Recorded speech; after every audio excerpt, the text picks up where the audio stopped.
ছুটির দিন মানে একটু ভালো কিছু আয়োজন করা। ছেলে বলতেছে যে ছুটির দিন যেহেতু আজকে একটু ভালো কিছু আয়োজন করো, তো কি আয়োজন করব অবশ্যই বলতেছি। আসসালামু আলাইকুম, আশা করছি সবাই ভালো আছেন। আলহামদুলিল্লাহ, তোমরা সবাই ভালো আছি। প্রতিদিনের মতন একটা নতুন ভিডিও নিয়ে চলে আসলাম।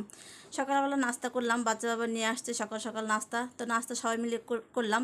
তো নাস্তা যখন নিয়ে আসছে তখন এই তো পানি ফল আর এটা কী জিনিস সিম বললো নিয়ে আসলো। মেয়ে একটু চা বানিয়ে দিল, চাটা খুবই মজা হয়েছে খেতে। যাই হোক, মেয়ে আবার নিচে গিয়েছিল, ওর বাবা নিয়ে গেছিলো নিচে, কিছু টুকটাক জিনিস পাঠিয়ে দিল। আর সাথে 3টা আইসক্রিম, মানে কোন আইসক্রিম মনে হয় এটা পাঠিয়ে দিয়েছে। তো আমরা মা মেয়ে মিলে খেয়ে নিলাম। আর এই তো মেয়ের কাছে এগুলি পাঠিয়ে দিল। মানে অর্ধেক অর্ধেক কাজকর্ম করে আর কি। মাঝে মধ্যে তো মেজাজটা গরম হয়ে যায়, এমনি তো দেরি হয়ে যাচ্ছে।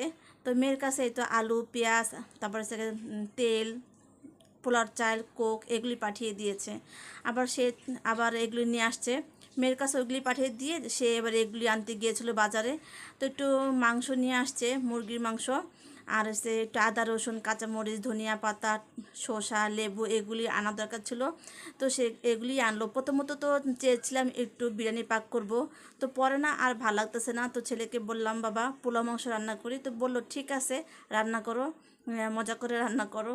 তো আচ্ছা আমি বললাম ঠিক আছে। তো খুবই তাড়াহুড়া করে রান্নাটা বসে দিতেছি, যেহেতু আজকে শুক্রবার দিন, সবাই নামাজ পড়তে যাবে, এবার তাড়াতাড়ি চলেও আসবে নামাজ পড়ে। এই জন্য খুবই তাড়াহুড়া করে রান্না করতেছি। তো ভালো করে ধুয়ে এই তো আমি অফ ক্যামেরার মধ্যে মাংসটা কিন্তু বসিয়েও দিলাম। এই মুরগিটা খেতে আমার কাছে খুবই ভালো লাগে, একটু শক্ত শক্ত থাকে, আমার কাছে খুবই ভালো লাগে আর কি খেতে। যাই হোক ভালো করে কষিয়ে তারপর রান্নাটা করব। এর মধ্যে আমি পোলাওটাও মানে ভালো করে ভেজে তারপরে তো পানি দিয়ে দিব।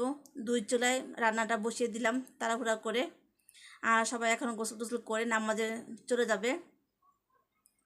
ভালো করে আমার পোলাও চালটা ভাজা ভাজা হয়ে গেছে। এখন আমি পরিমাণ মতন একটু পানি দিয়ে দিব পোলাওর জন্য। পানি দিয়ে তারপর ঢেকে দিব, কয়েকটা কাঁচামরিচও দিব এর সাথে। আর এর মধ্যেও সবাই চলে গেছে নামাজে। ওই তো আমার রুম থেকে দেখা যাচ্ছে সবাই নামাজে বসেও পড়ছে। তো যাই হোক খুবই ভালো লাগতেছে, শুক্রবার সবাই বাসা থাকে, একসাথে খাওয়া দাওয়া করাটা অন্যরকম একটা আনন্দ লাগে, যদি সবাই একসাথে পাই।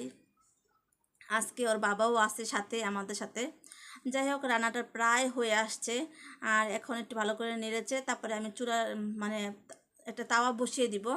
আর বেশি সময় লাগবে না, প্রায় হয়ে আসছে। পোলাও রান্নাতে তেমন একটা সময় লাগে না, আর ওই মুরগিটা একটু সময় লাগবে। আমি আস্তে আস্তে করে চুলাটা কমিয়ে কমিয়ে দিয়ে রান্নাটা করতেছিলাম। এখনও অনেকটা পানি আছে, আমি কিন্তু একটু পানিও দিয়েছিলাম, সেটা দেখাই নেই, অফ ক্যামেরার মধ্যে দিছি। আর একটু কমে আসলে আমি কিন্তু আলুটাও দিয়ে দিব। তো অফ ক্যামেরার মধ্যে কিন্তু আমি আলুটাও দিয়েছি।